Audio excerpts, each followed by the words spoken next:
Vitaminwater is marketed as a health innovation, but its core business model is the commodification of sugar. Founded in 1996 by J. Darius Bykoff as a remedy for the common cold, the brand bypassed traditional health food marketing to become a global fashion accessory. By blurring the lines between hydration and candy, it convinced a generation that drinking 33 grams of fructose was a wellness activity. While its $4.1 billion acquisition by Coca-Cola remains a historic financial triumph, the brand's legacy is defined by a celebrity partnership with 50 Cent and a landmark lawsuit that forced the company to admit that no reasonable person should have ever believed their health claims. The invention of healthy water. The road to a $4 billion valuation began in a marketplace that was fundamentally broken. It was a binary world. On one side, you had the titans of soda, Coca-Cola and Pepsi, selling carbonated sugar, fun, and youth. On the other side, you had water, Evian, Perrier, Poland Spring, selling purity from the French Alps or the Maine woods. There was no middle ground. Water was boring, soda was unhealthy, and sports drinks like Gatorade were strictly for athletes sweating on a field. Enter J. Darius Bykoff. Bykoff was not a beverage executive. He was not a food scientist. He was an eccentric bicycle-riding entrepreneur living in Queens, New York, who ran a struggling metal foundry business. He was a man with a frantic energy, a hypochondriac's obsession with germs, and a hustler's eye for an opening. The creation myth of Vitaminwater is one of the great legends of modern capitalism. It didn't happen in a boardroom, it happened in a sickbed. In 1996, Bykoff was feeling terrible. Depending on which version of the story you believe, he was either battling a nasty cold or suffering from a brutal hangover. He was wandering around his apartment doing what people did in the 90s to feel better. He was chugging a bottle of mineral water in one hand and popping a handful of vitamin C tablets with the other. As he tried to swallow the chalky pills with the water, a thought occurred to him, a thought so simple it bordered on stupid. Why do I have to take the pill and the water separately? Why isn't the vitamin already inside the water? It sounds obvious today, in a world where we have CBD-infused seltzers and protein coffees. But in 1996, the idea of enhanced water was practically non-existent. Vitamins were medicine. Water was hydration. Mixing them was considered culinary heresy. Bykoff became obsessed. He started experimenting in his kitchen. He ground up vitamin tablets and dumped them into water bottles. The results were repulsive. Vitamins, particularly vitamin C and the B complex, have a bitter, metallic taste. When dissolved in plain water, they taste like medicine. They cloud the liquid. They smell like a pharmacy.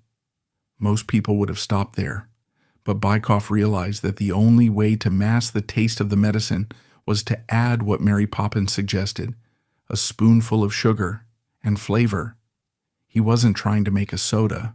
He wanted something that felt like water, light, non-carbonated, smooth, but delivered the payload of a supplement.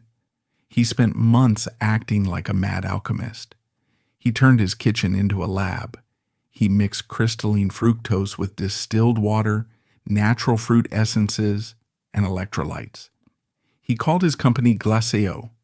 It was a made-up word, designed to sound French, premium, and aquatic.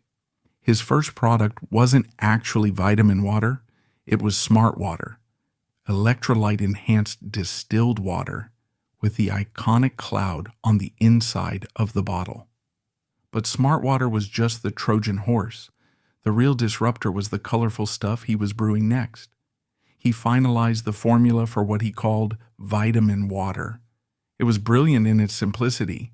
It wasn't juice, it wasn't a soda, it was nutrient-enhanced water. But he had a problem.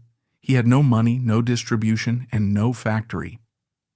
Bykoff scraped together his personal savings and money from the metal business, rumored to be around $1 million, though the early days were fueled mostly by credit cards and sheer will.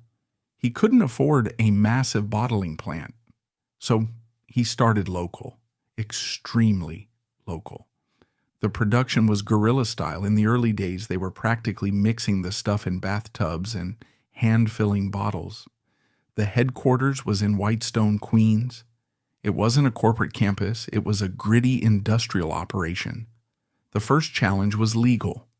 In 1997, the FDA had strict rules about dietary supplements. You couldn't just claim your water cured the flu. Bykoff had to navigate a minefield of labeling regulations. This constraint actually birthed the brand's aesthetic. Because he couldn't make hard medical claims, he leaned into design. He hired a graphic designer to create a label that looked different. At the time, beverage labels were busy. They had splashing fruit, bold logos, and screaming fonts. Bykoff went the other way. He chose a clinical minimalist look, lowercase Helvetica font, solid blocks of color, a lot of white space. The bottle looked like something you would buy at a high-end spa or a pharmacy, not a bodega. It looked serious. It looked effective. It visually communicated health before the consumer even read the ingredients. And then there was the copy. Bykoff, frustrated by the legal restrictions on what he could say the drink did, decided to use the side of the bottle to just talk to the customer. He wrote rambling, funny, stream of consciousness paragraphs on the labels. For the focus flavor, instead of listing the benefits of vitamin A, the label told a joke about needing focus to avoid stalking your ex. It was a radical departure from the corporate speak of Coca-Cola. It broke the fourth wall. It made the brand feel like a person, a witty, slightly neurotic New Yorker. By late 1997, Bykoff had a product. He had a brand. He had a warehouse in Queens full of pink, yellow, and orange water, but nobody was buying it. The distributors laughed at him. "Who wants to pay $1.50 for water?" they asked. "If I want vitamins, I'll eat an orange. If I want water, I'll use the tap." Bykoff realized that the traditional route to market, begging the big distributors, was a dead end. So he did what any desperate New Yorker would do. He hit the streets. J. Darius Bykoff was many things, but above all, he was a salesman. He knew that trying to sell Vitaminwater to a trucker in a gas station was a waste of time. The trucker wanted a Coke or a Budweiser. Bykoff needed a demographic that was actively looking for wellness, but was bored with plain water. He found his target in the yoga studios and health food stores of Manhattan. This was the late 90s. The wellness movement was just beginning to bubble up from the underground. Yoga was transitioning from a hippie niche to a mainstream obsession for affluent urban women. Bykoff loaded up his car and the vans of his small, scrappy sales team and drove into the city. The strategy was hand-to-hand combat. They didn't have money for TV ads or billboards. Instead, they employed sampling. They walked into yoga studios after class and handed a cold bottle of Revive or Essential to sweaty, dehydrated women. The pitch was perfect for that moment. "You just worked out," they would say. "You lost electrolytes, you need vitamins, but you don't want the sugar of a Gatorade." Technically, this was a lie of omission. Vitaminwater did have sugar, crystalline fructose. A 20-ounce bottle contained about 32 grams of sugar, roughly the same as a can of Coke. But because it wasn't carbonated, and because it had a clean finish rather than a syrupy one, it tasted healthy. The health halo effect was immediate. Consumers drank it and felt virtuous. Bykoff's first major victory was cracking the code of the up and down the street market, the independent delis and bodegas of New York. In New York City, people walk. They carry their beverages like accessories. If you could get the cool kids in Soho walking around carrying a bright pink bottle, other people would notice. The distinct look of the bottle, the medical minimalism, started to pop on the street. It became a signifier. Holding a Coke meant you were just thirsty. Holding a Vitaminwater meant you were taking care of yourself. But the real turning point, the moment Glacio stopped being a Queen's hustle and became a national brand, happened in 1998. Bykoff managed to get a meeting with a buyer from a niche, high-end grocery chain that was starting to make waves, Whole Foods Market. At the time, Whole Foods was the gatekeeper of natural. If a product was on their shelf, it was implicitly endorsed as good for you. Bykoff pitched Vitaminwater not as a beverage, but as a lifestyle supplement. The buyer was skeptical about the sugar content, but Bykoff argued that it was natural fruit fructose, not high fructose corn syrup. He emphasized the vitamins. He emphasized the distilled water purity. Whole Foods agreed to a test run. The product flew off the shelves. It turns out the Whole Foods shopper was the perfect customer. They were affluent, health-conscious, and willing to pay a premium price for a functional benefit. Sales volume exploded by 300% in a single year. By 2000, Vitaminwater had broken out of New York and was spreading across the coast, Los Angeles, San Francisco, Seattle. But as the company grew, the chaos inside the headquarters in Queens grew with it. Bykoff ran the company like a dictator. He was obsessed with detail. He would allegedly scream at employees if the bottles on a store shelf weren't facing perfectly forward. The turnover rate was high. It was a boiler room atmosphere fueled by caffeine and the belief that they were David fighting the Goliath of Coca-Cola. By the year 2000, revenue was climbing toward $20 million. They were successful, but they were still a niche product for yoga moms. To become a billion-dollar brand, they needed to break out of the health food aisle. They needed to become cool. They needed to stop selling vitamins and start selling swagger. And luckily for Bykoff, a young rapper from South Jamaica, Queens, was about to survive 9 bullets and change the music industry forever. The paths of the alchemist and the gangster were about to cross. Why did a gangster rapper sell Vitaminwater? By the turn of the millennium, Glacio was a healthy, growing business. They were moving $20 million worth of product a year, mostly to women in yoga pants and health-conscious professionals in coastal cities. But in the beverage game, $20 million is a rounding error. To play in the big leagues, to sit at the table with Coke and Pepsi, you need to move billions. J. Darius Bykoff looked at the landscape and saw a massive, insurmountable wall named Gatorade. Gatorade owned the concept of sports drink. They had the NFL. They had the NBA. They had Michael Jordan sweating neon sweat.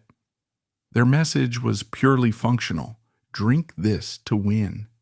Bykoff knew that if he tried to market Vitaminwater as a performance drink for athletes, he would be crushed. He couldn't out-science Gatorade, and he certainly couldn't outspend them. So he decided to change the battlefield. He realized that athletes only spend about 5% of their lives actually playing the game. The other 95% of the time, they are walking to the bus, sitting in press conferences, or hanging out in clubs. Gatorade looked ridiculous in a club. It looked utilitarian. It was a tool, not a vibe. Bykoff decided to position Vitaminwater as the off-duty drink. It wasn't about sweating. It was about looking good while you hydrated. He unleashed a fleet of marketing vehicles that looked less like delivery trucks and more like urban assault tanks. They were called the G-Vans. Painted in matte silver or aggressive branding, they roamed the streets of New York, not just delivering to stores, but pulling up to block parties, basketball courts in Harlem, and fashion shows in Bryant Park. The G team wasn't hiring traditional salespeople. They hired college kids with swagger. Their job wasn't to sell, it was to seed. They identified the cool kids, the influencers before the word existed, and put bottles in their hands. The genius of the product design finally clicked into place. Because the water was brightly colored, dragon fruit pink, kiwi strawberry pink, orange, it popped visually. In a gray city, the bottle was a beacon. Suddenly, a strange phenomenon began to happen in the New York sports world. Players for the Mets and the Yankees started drinking it in the dugout, not because they were paid to. Glacéau didn't have the budget for an MLB sponsorship, but because they liked it.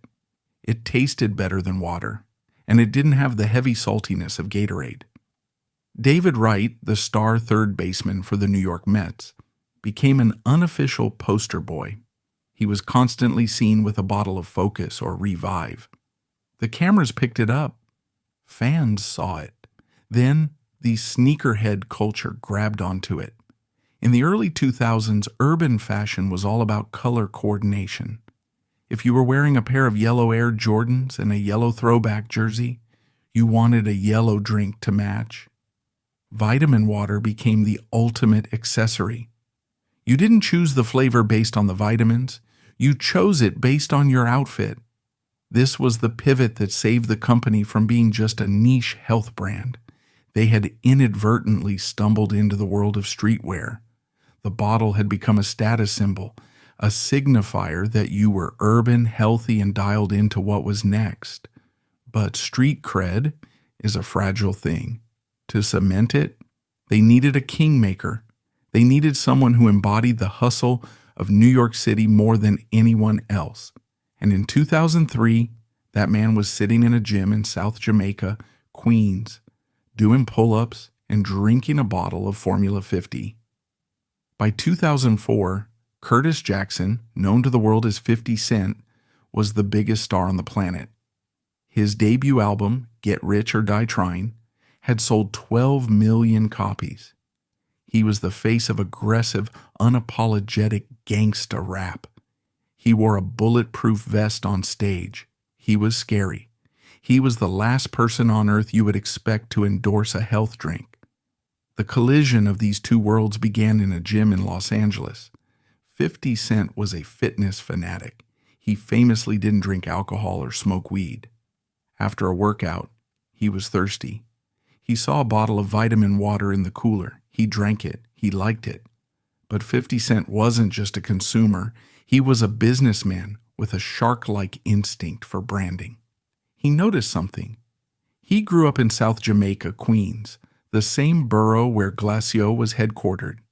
He saw the bottles appearing in the bodegas of his old neighborhood. He realized this wasn't just yuppie water.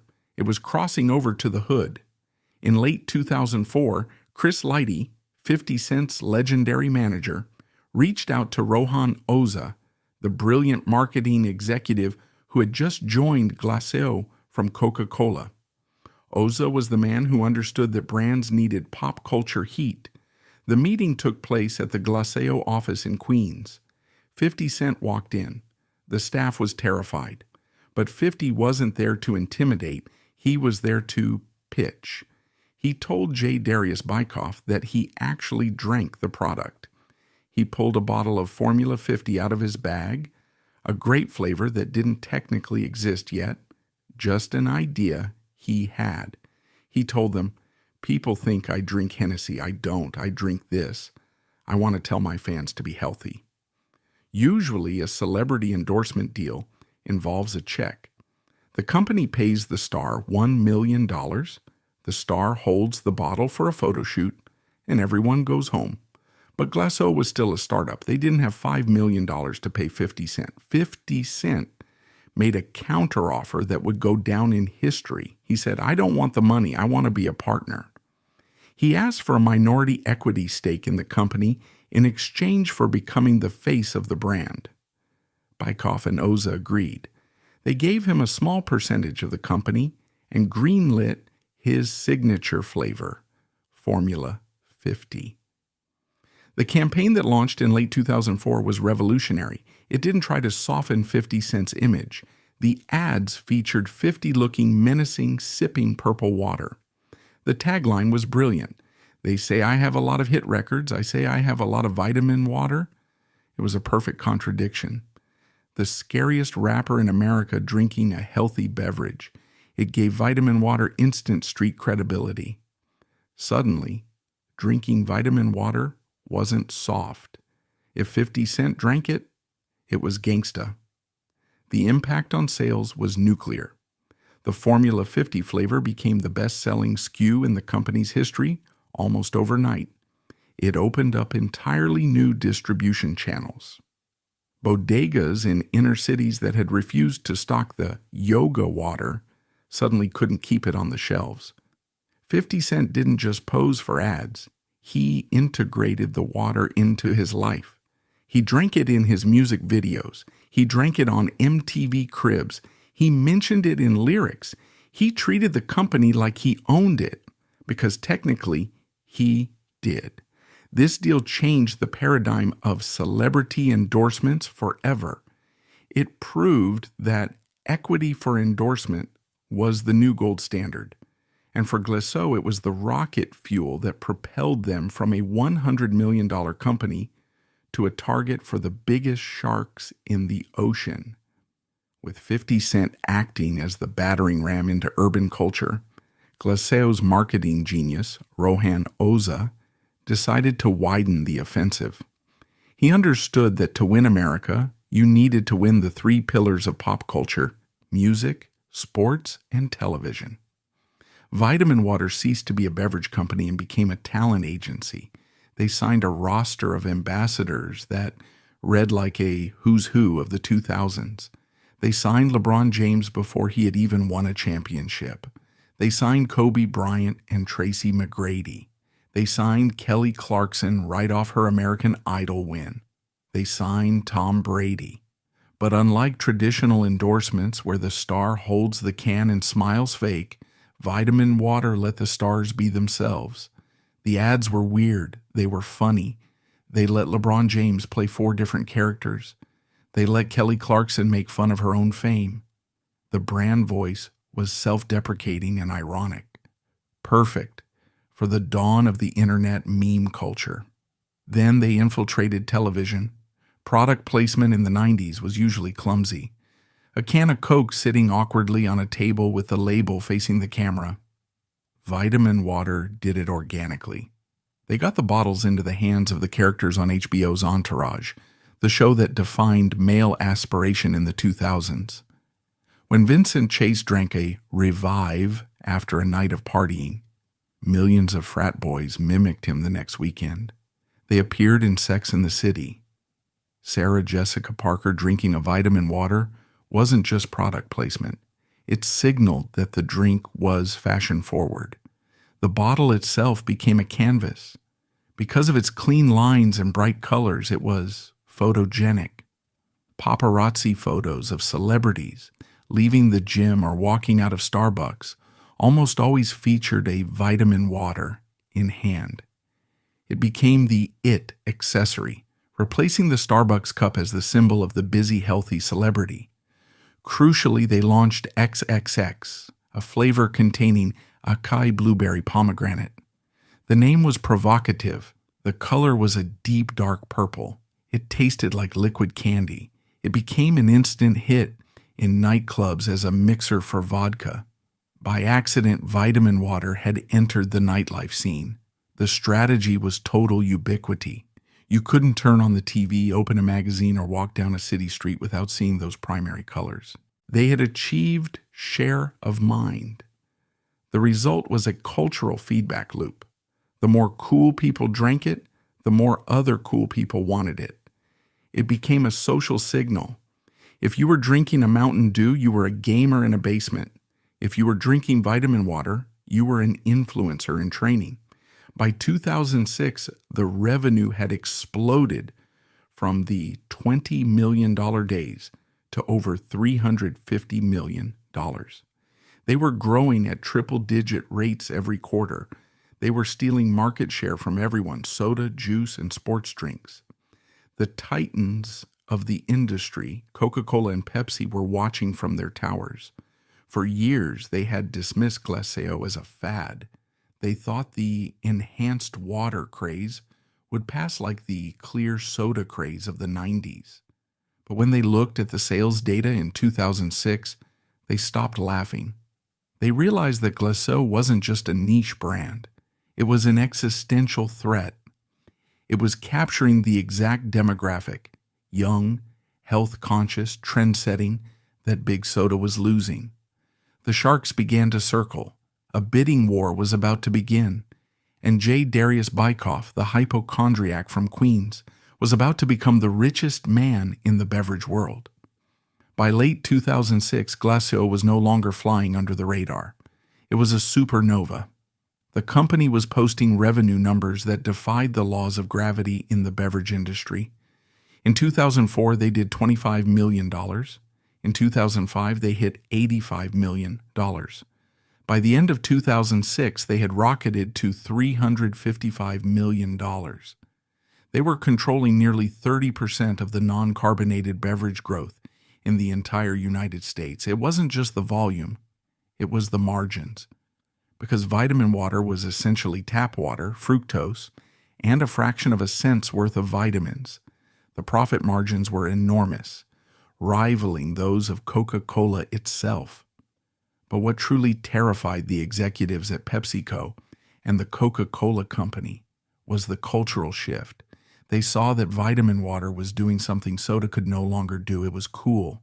Pepsi tried to fight back first. They launched So Be Life Water. It was a direct clone. They copied the bottle shape. They copied the vitamin concept.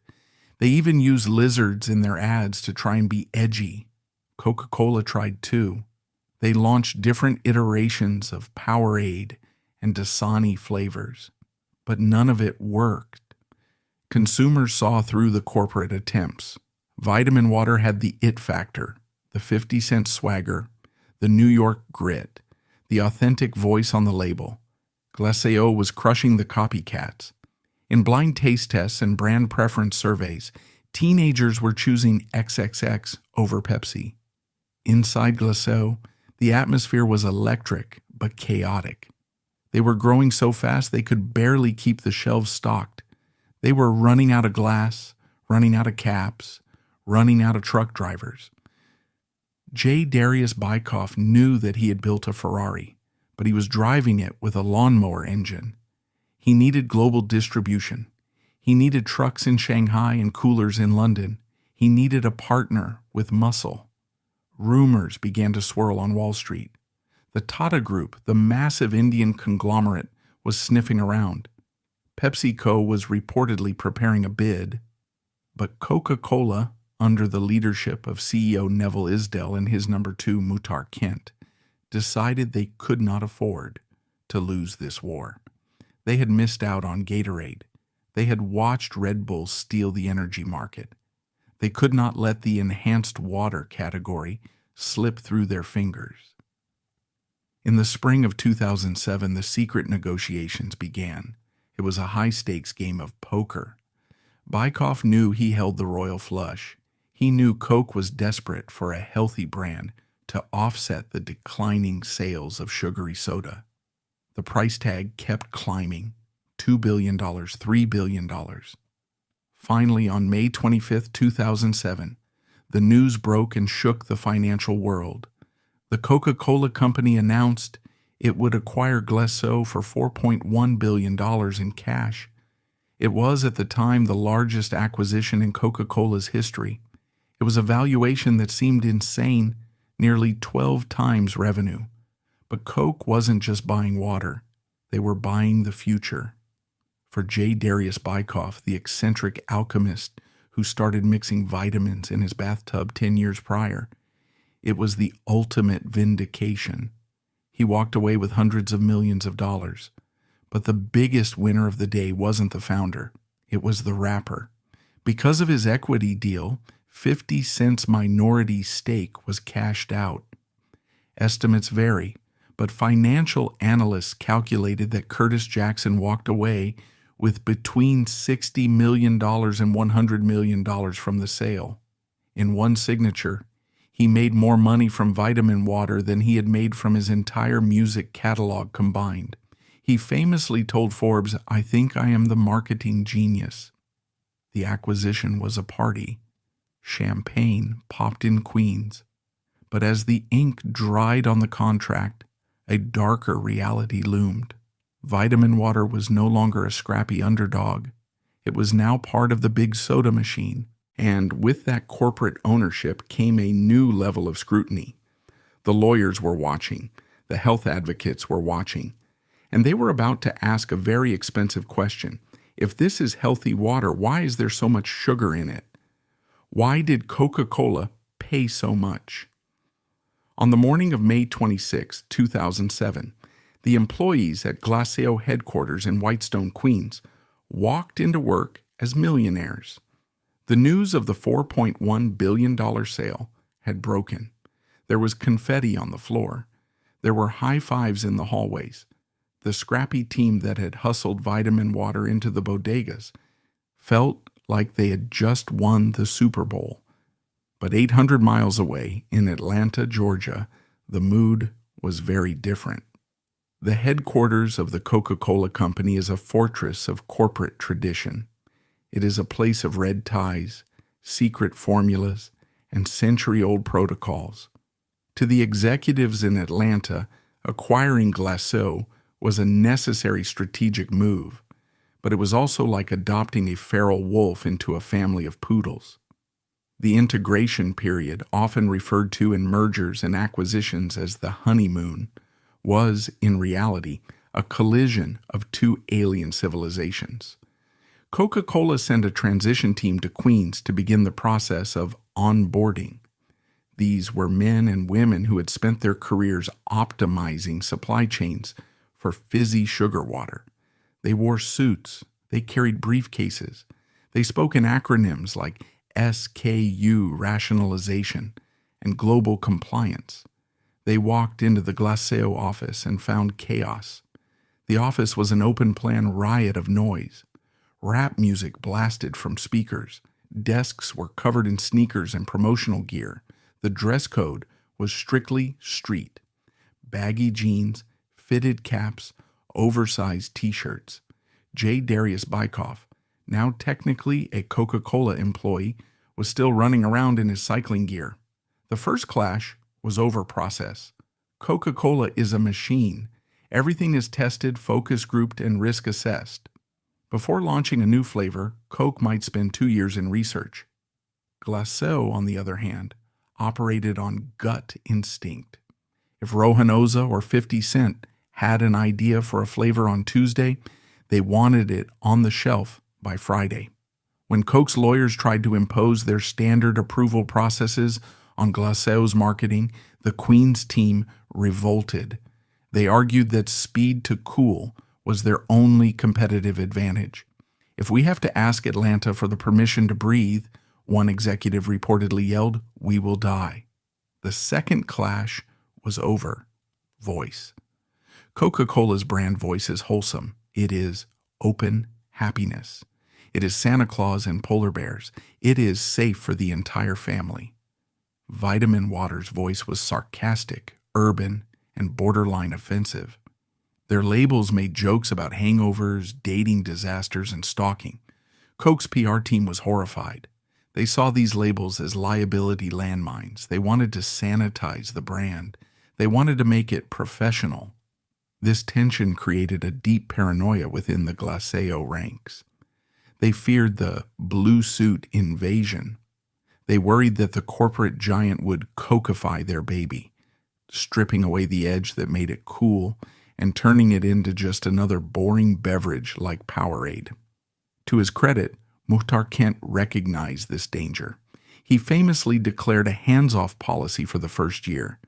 He told his Atlanta team to leave Queens alone. He wanted to buy the magic, not kill it. He allowed Glacéau to operate as a separate business unit, a company within a company. But money changes everything. As Coca-Cola poured resources into Glacéau, the scrappy startup vibe inevitably began to fade. The gritty warehouse in Queens was upgraded. The guerrilla marketing teams were given corporate credit cards and expense policies. The hunger that comes from being the underdog was replaced by the comfort of being owned by the richest beverage company on earth.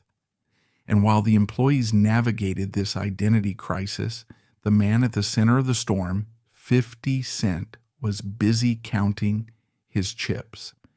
The deal had validated his genius, but it also changed the game for every celebrity in Hollywood.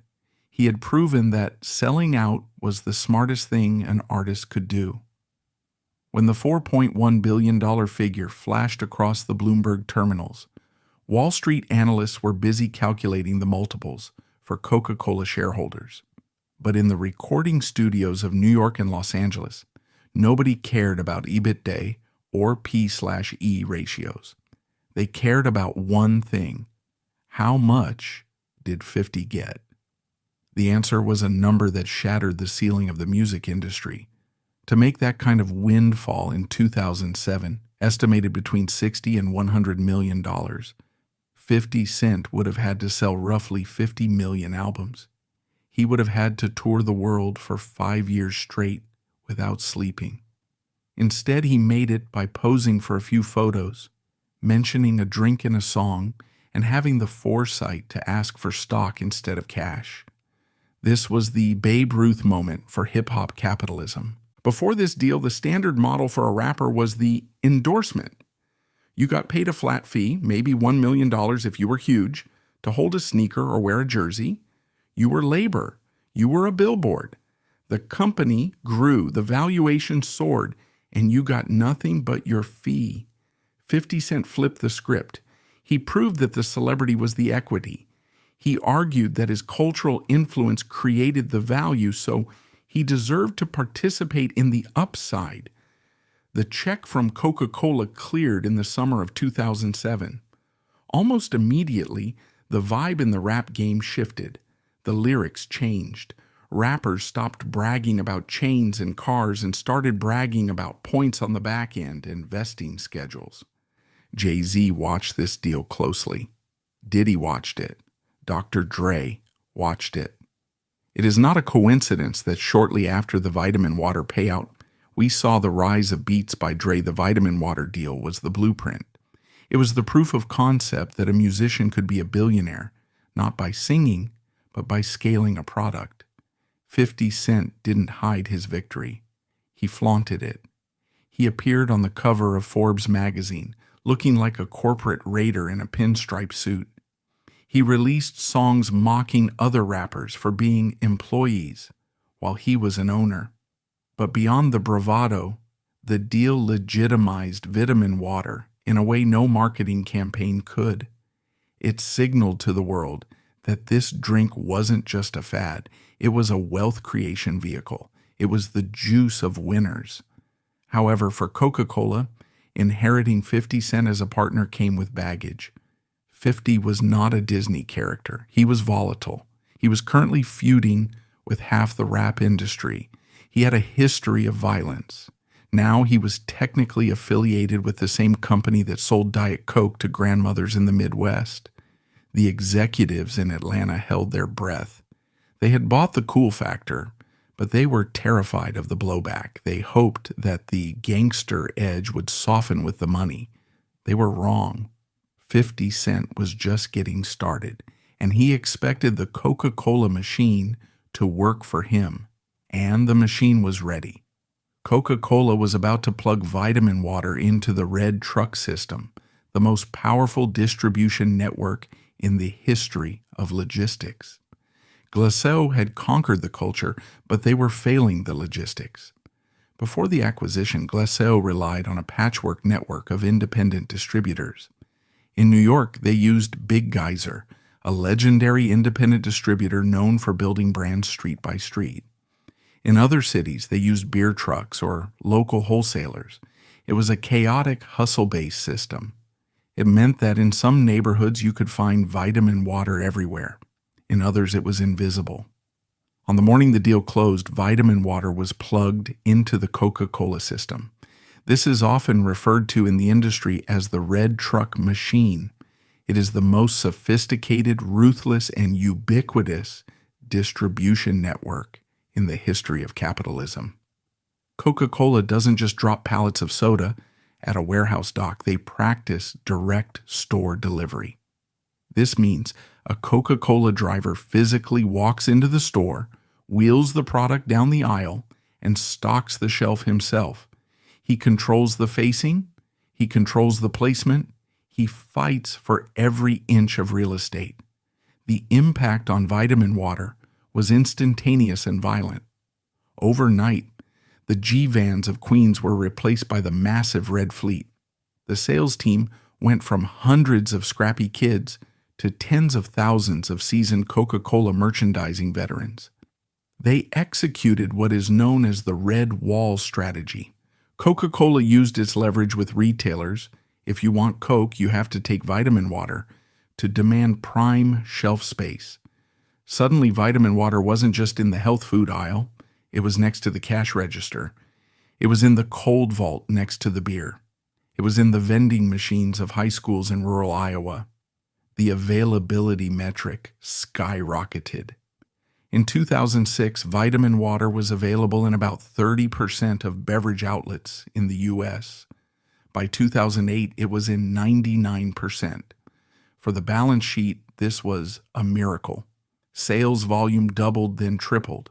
The brand went global, launching in the UK, Australia, France, and Canada, riding the back of the Coke infrastructure. They didn't have to negotiate new contracts. Coke simply turned on the tap. But for the brand soul, this ubiquity was a double-edged sword. Part of Vitaminwater's appeal was its exclusivity. It was a discovery brand. It was the cool drink you found at the deli in Soho. When that same drink appeared in a vending machine at a truck stop in Nebraska, the cool factor began to evaporate. It suffered from the Starbucks effect. It was no longer a special treat. It was background noise. The yoga moms who had championed the brand in 2000 started to look for the next new thing, because Vitaminwater was now something their plumber drank. Coca-Cola knew this risk. They knew they were trading cool for scale. To counteract the dilution of the brand, they decided they needed a marketing event so massive, so undeniable, that it would force Vitaminwater back into the cultural conversation. They decided to bet the house on the biggest advertising stage on the planet. They bought a slot at the Super Bowl. By early 2008, Coca-Cola had solved the distribution problem. Vitaminwater was everywhere. But everywhere can be boring. To prove that the brand hadn't lost its edge under corporate ownership, Coke decided to do something Glasso could never have afforded on its own. Buy a 60-second spot during Super Bowl 42. The Super Bowl is the high mass of American capitalism. It is where brands go to become icons. But it is also where cool brands go to die if they try too hard. The creative brief was tricky. They had to appeal to the 100 million people watching without alienating the hip-hop/street culture core that built the brand. They needed a concept that was weird, funny, and star-studded. They came up with the horse race. The premise was absurd, a horse race at a track. But instead of jockeys on horses, it was NBA superstar Shaquille O'Neal riding a racehorse. The ad opened with the announcer calling the race. The horses had names like Charmed Life and Bad Knee. Shaq was jockeying a horse looking gigantic and ridiculous in silks. As the race progressed, the other horses faded, but Shaq's horse, powered by Vitaminwater, surged ahead. The punchline? Shaq wins the race, crosses the finish line, and then does a victory dance. The tagline flashed, "Vitaminwater, try it." It was silly. It was meme-worthy. It featured a cameo by Busta Rhymes. It was quintessentially Glasso, irreverent, and star-heavy, but broadcast on the biggest corporate megaphone in the world.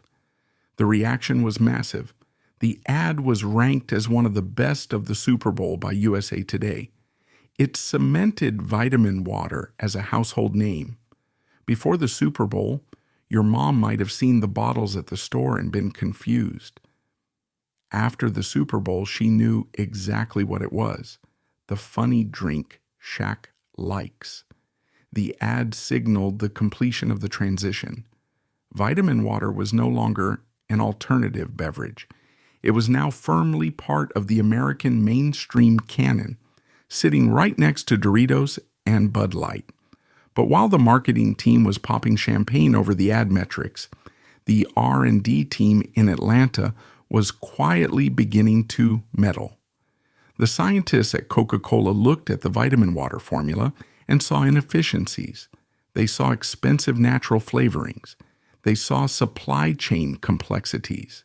And crucially, they saw a nutritional label that was starting to attract the wrong kind of attention. In the quest to make the brand even bigger, they started to tinker. They wanted to make it sweeter. They wanted to make it cheaper. And in doing so, they began to dilute the very thing that made it special. The tinkering phase had begun, and it would inadvertently arm the brand's enemies with the ammunition they needed to sue. By 2009, the integration was complete. The G-Vans were gone. The Queen's office was becoming a satellite branch of Atlanta, and the product itself was beginning to change. When a giant corporation buys a startup, they rarely leave the recipe alone. They optimize it. For Coca-Cola, optimization meant standardizing the supply chain. The original Vitaminwater used crystalline fructose, a sweetener that J. Darius Bykoff swore by for its clean taste and faster absorption. But to Coca-Cola, fructose was an annoying, expensive ingredient that didn't fit their massive high-fructose corn syrup and cane sugar supply lines. While they didn't immediately switch everything to HFCS, they began to reformulate the flavor profiles to be more mass-market friendly.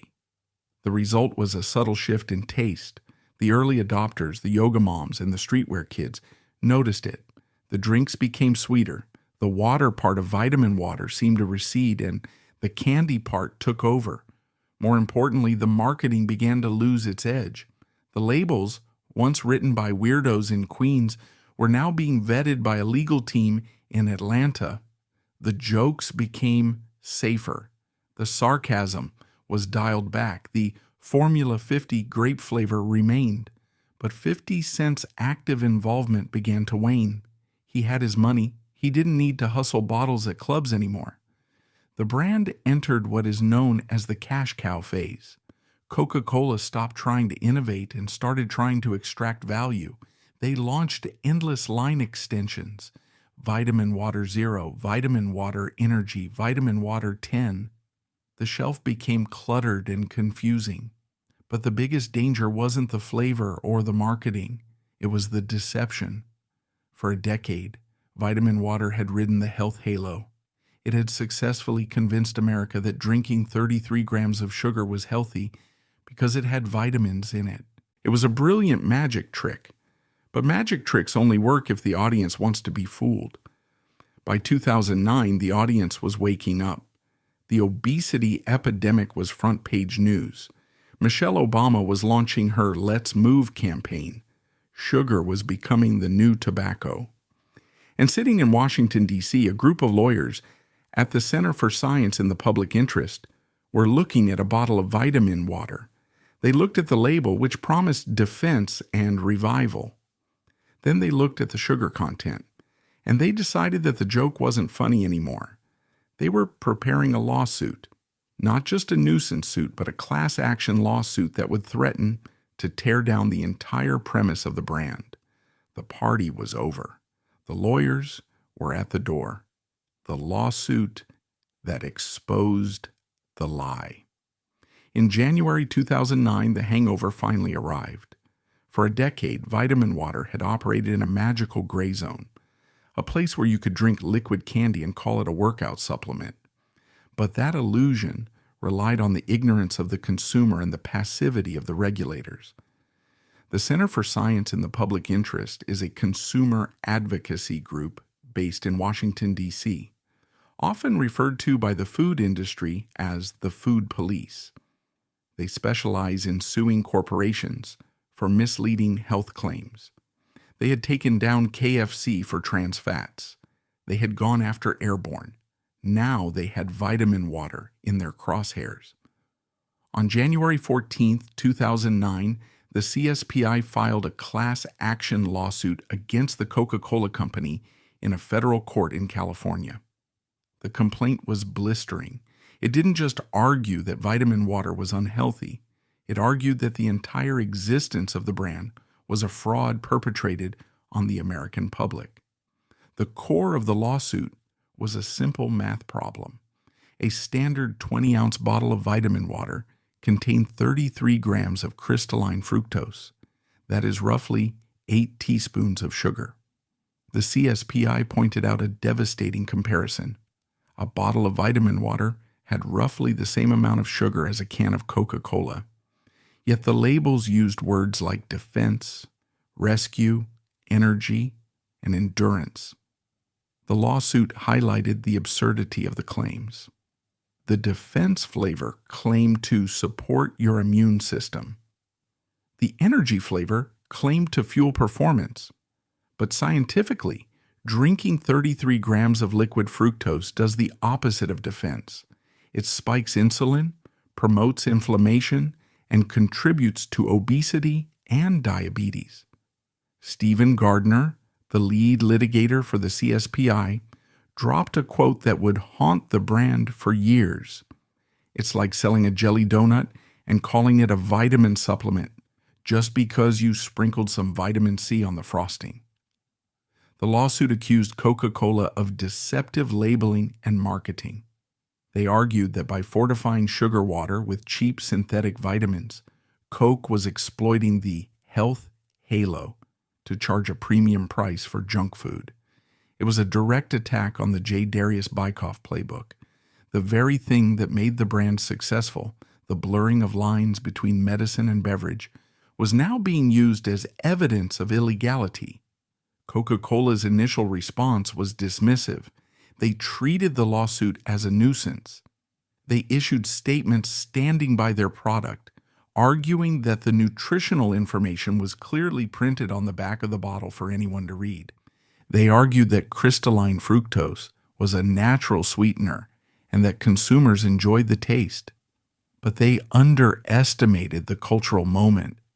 2009 was the year the tide turned against sugar. Robert Lustig's lectures on the toxicity of fructose were going viral. The documentary Food Inc. was hitting theaters. The public was angry. They felt tricked. And as the lawsuit moved toward trial, Coca-Cola's legal team made a strategic decision that would go down as one of the biggest PR blunders in corporate history. They decided to argue that their customers weren't actually being fooled, because nobody was stupid enough to believe them in the first place. In the summer of 2010, the legal team representing the Coca-Cola Company filed a motion to dismiss the lawsuit brought by the Center for Science in the Public Interest. The document was thick with legal jargon, citations of FDA precedents, and technical arguments about federal preemption. But buried within the filing was a single argument that would shatter the brand's credibility forever. Faced with the undeniable fact that Vitaminwater contained 33 grams of sugar, an amount that scientific consensus agreed was unhealthy, Coca-Cola's lawyers could not argue that the drink was actually good for you. They couldn't argue that fructose was a health tonic, so they argued that the customers were effectively hallucinating. The legal defense relied on a concept known as puffery. In advertising law, puffery refers to exaggerated claims that no reasonable person would take literally. If a diner claims to serve the world's best coffee, they cannot be sued for fraud because everyone understands it's a slogan, not a fact. Coca-Cola's lawyers attempted to apply this logic to Vitaminwater. They argued that the product names, Defense, Rescue, Vital, were simply marketing puffery. They were metaphors. In a breathtaking act of corporate cynicism, the motion stated, no consumer could reasonably be misled into thinking Vitaminwater was a healthy beverage. Read that again. The company that had spent hundreds of millions of dollars hiring LeBron James to drink it after a workout. The company that had printed vitamins plus water equals all you need on the label. The company that had sold the drink in health food stores for a decade was now arguing on the public record that only an idiot would believe their marketing. They were essentially saying, of course it's sugar water. Look at the calorie count. If you thought this was medicine, that's your fault, not ours. When this legal argument leaked to the press, the backlash was nuclear. It was the mask-off moment. The cool, hip-hop, street-smart brand was revealed to be a cold, calculating corporate lawyer in a suit. Comedians had a field day. Stephen Colbert mocked the defense on national television. Blogs and news outlets ran headlines like Coca-Cola, "You're stupid if you think Vitaminwater is healthy." The defense failed in the courtroom, too. Judge John Coeltel of the U.S. District Court in New York rejected Coca-Cola's motion to dismiss. In a scathing ruling, he noted that the very name of the product, Vitaminwater, carries a specific tangible promise. By conjoining the words vitamin and water, the company was making an explicit claim. The judge pointed out that the marketing was designed to obscure the sugar content. He noted that on some bottles the calorie count was listed per serving, but the bottle contained 2.5 servings, a classic industry trick to make the numbers look lower. He ruled that it was entirely plausible for a reasonable consumer to be misled. The ruling was a disaster for Coca-Cola. It meant the case would proceed to discovery. It meant that internal emails discussing how to trick consumers, emails about the health halo, could be made public. Coca-Cola found itself trapped. If they fought the case to the bitter end, they risked a public trial that would expose the dark arts of the beverage industry. They risked having J. Darius Bykoff and 50 Cent deposed under oath about what they knew and when they knew it. But if they settled, they would have to admit defeat. They would have to change the label. They would have to admit that the magic formula was a lie.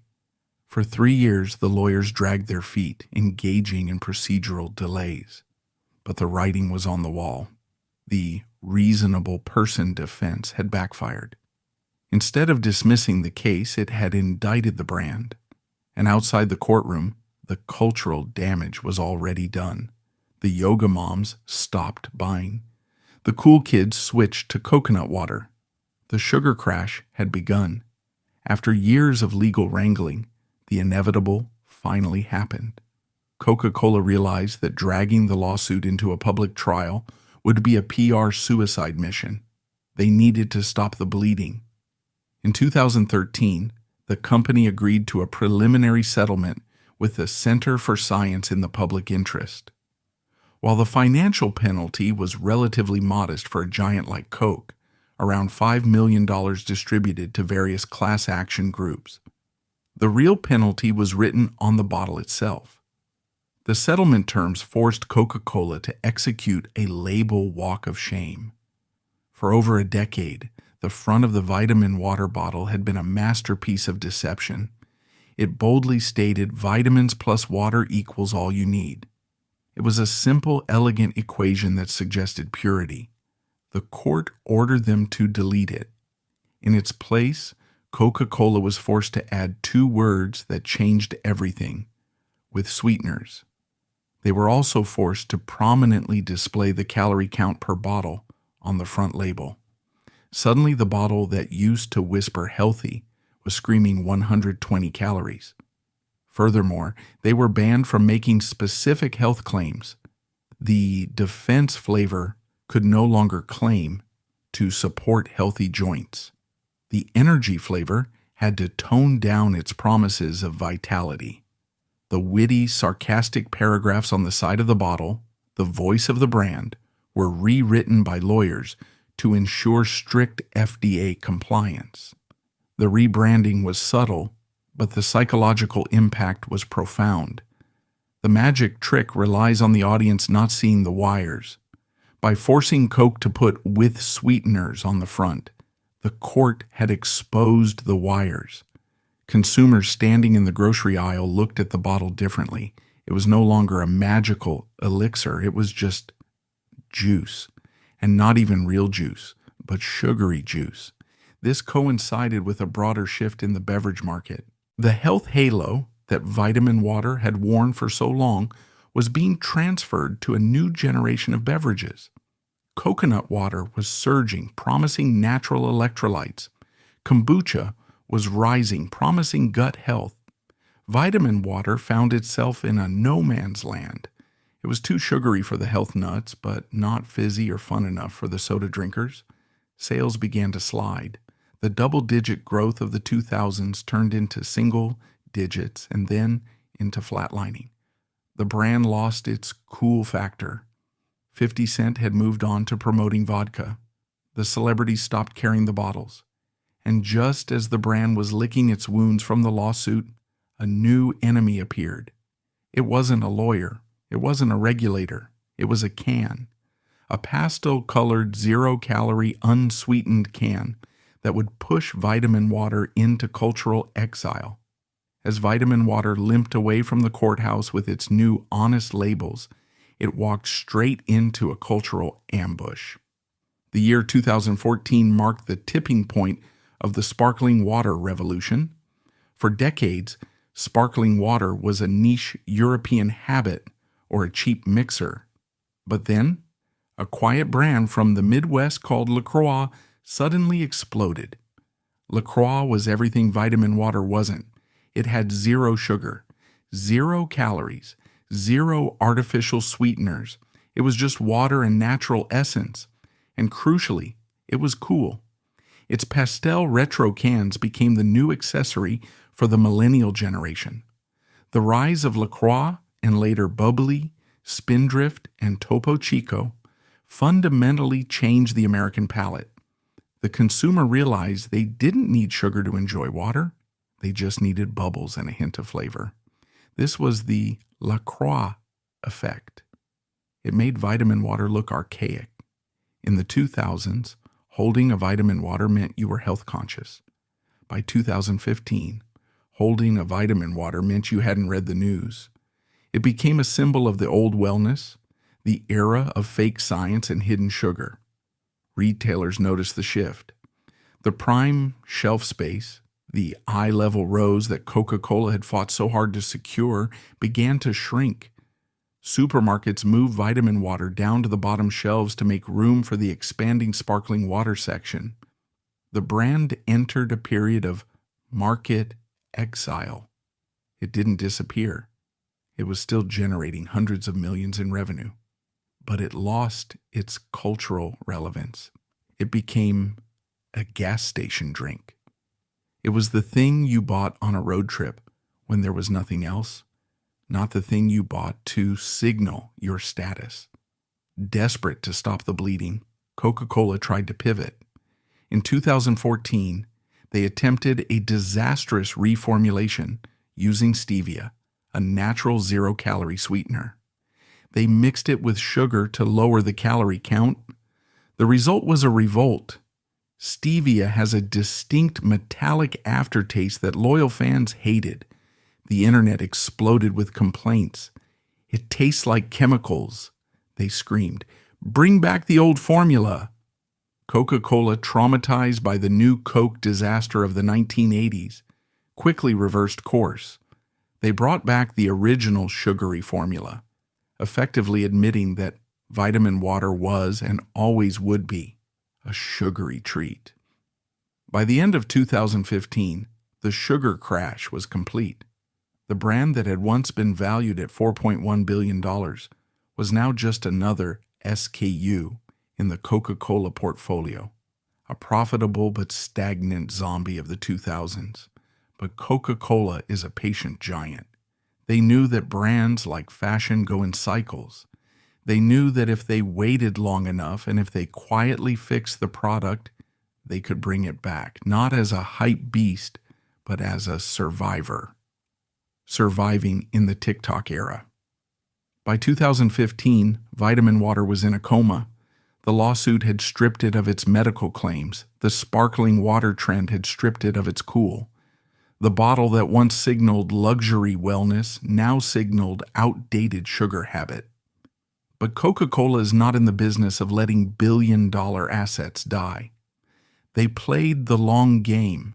They realized that while the original Vitaminwater was toxic to the modern consumer, the brand name still had immense value. It still meant flavor plus vitamins. They just needed to fix the water part. They doubled down on Vitaminwater Zero.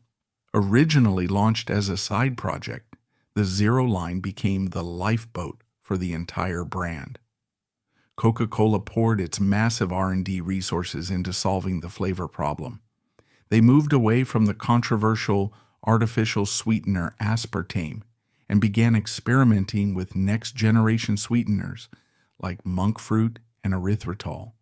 The goal was to create a zero-calorie drink that didn't taste like chemicals. They quietly reformulated the entire Zero lineup. The new Zero Sugar bottles tasted surprisingly close to the original sugary versions. Strategically, Coca-Cola stopped marketing Vitaminwater as a lifestyle accessory. They stopped trying to make it cool. Instead, they marketed it as a utility. They targeted the office worker who was bored with plain water but trying to avoid soda. They targeted the college student who needed a mixer for vodka but didn't want the hangover from sugar. This shift from hype to utility worked. Sales stabilized. Vitaminwater didn't return to the explosive growth of 2006, but it stopped bleeding. It became a steady, reliable performer in the Coca-Cola portfolio, a cash cow. It churned out hundreds of millions of dollars in profit every year with very little marketing spend. They also diversified the portfolio globally. In Europe, where regulations on sugar and vitamins are much stricter, Coca-Cola launched completely different formulas. In the UK, Vitaminwater contains significantly less sugar and uses stevia to comply with the sugar tax. By 2019, Vitaminwater had successfully rehabilitated itself. It was no longer the star of the show, but it was a solid supporting actor. It survived the purge, but survival is boring. To thrive in the 2020s, the brand needed to find a new voice. It needed to reconnect with the youth. And since 50 Cent had moved on, they needed to find a new playground. They found it on TikTok. By 2020, the playbook that J. Darius Bykoff wrote in Queens was obsolete. The era of the mega celebrity endorsement was dead. Gen Z, the new arbiters of cool, didn't care what Tom Brady or 50 Cent were drinking.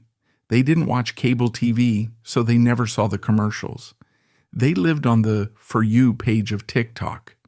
For a legacy brand like Vitaminwater, TikTok is a terrifying place. It is a place where authenticity is the only currency, and nothing smells faker than a corporate beverage brand trying to be fellow kids. But Coca-Cola's marketing team realized that Vitaminwater had a secret weapon that was perfectly suited for the TikTok era: aesthetics. In a digital world dominated by visuals, Vitaminwater's bright, saturated colors, the neon pink of XXX, the glowing yellow of energy, were algorithm-friendly. They popped on a phone screen. They fit perfectly into the maximalist aesthetic that was replacing the beige minimalism of the Instagram era. The brand stopped spending millions on one superstar. Instead, they fragmented their budget into thousands of micro-influencers. They sent crates of product to college students, dancers, and gamers. They didn't ask for polished commercials, they asked for vibes. They leaned into ASMR. They created content that focused on the sound of the cap cracking open, the glug of the liquid, the condensation on the bottle. It was sensory marketing. One of their most viral campaigns wasn't about the drink at all. It was about the culture of addiction to technology. In 2019, just before the TikTok explosion, they launched the Scroll Free for a Year contest. They offered $100,000 to anyone who could give up their smartphone for 365 days. It was a stroke of genius. It went viral instantly. It generated over 100,000 entries and millions of social media impressions. It positioned Vitaminwater as the antidote to the digital burnout, the brand that wanted you to disconnect. Simultaneously, Coca-Cola executed a masterclass in globalization. They realized that a one-size-fits-all formula didn't work in a fragmented world. In the U.S., the brand was about zero sugar and bright colors. But in Europe, where regulations on fortified foods are draconian, they completely reinvented the liquid. In London and Berlin, Vitaminwater isn't just a sugary drink.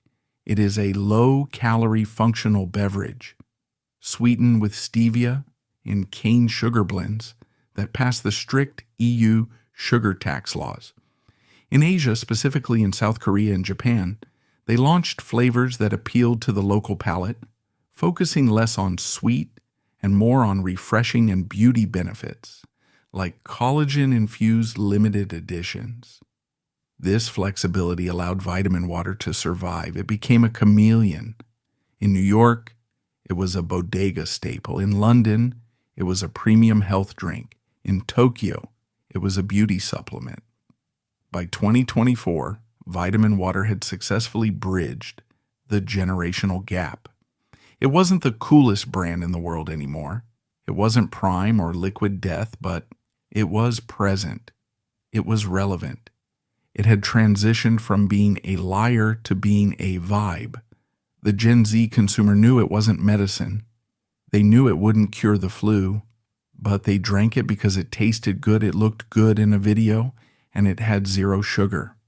The brand had finally achieved honesty, not through a courtroom order, but through cultural evolution. As we look back at the chaotic, colorful, and litigious history of Vitaminwater, we are left with a story that is quintessentially American. It is a story about the collision of ambition, marketing, and the desperate human desire to believe that there is a shortcut to health. What is the legacy of J. Darius Bykoff's invention? First, it taught the business world a brutal lesson about the power of the health halo. Vitaminwater proved that you don't need to invent a new molecule or a breakthrough drug to become a billionaire. You just need to package an old vice in a new virtue. It showed that in the grocery aisle, perception is reality. Consumers wanted to be fooled. They wanted to believe that a bottle of pink water could erase the sins of a hangover or a bad diet. But the lawsuit proved that there is a limit. It established a legal precedent that forced the entire food industry to check its language. Today, brands are far more cautious. You see fewer products making wild claims about defense and rescue. The age of the snake oil salesman is over. The age of the compliance officer has begun.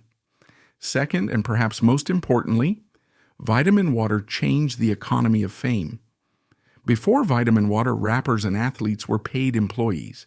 After Vitaminwater, they became owners. 50 Cent's $100 million payday didn't just make him rich. It rewrote the contract for every celebrity who followed. Without the Vitaminwater deal, there is no Beats by Dre. There is no Casamigos tequila. There is no Aviation gin. There is no Prime. 50 Cent proved that cultural currency is a tangible asset that can be capitalized. He showed that a rapper from Queens could sit across the table from the executives of Coca-Cola and walk away with the lion's share of the meat. He turned the artist into the founder. This is the blueprint for the modern creator economy. Finally, what about the $4.1 billion? Was it a mistake? Critics mocked Coca-Cola for overpaying. They laughed when the lawsuits hit. But looking back from 2025, Coca-Cola won. They bought a brand at the peak of its cool, yes.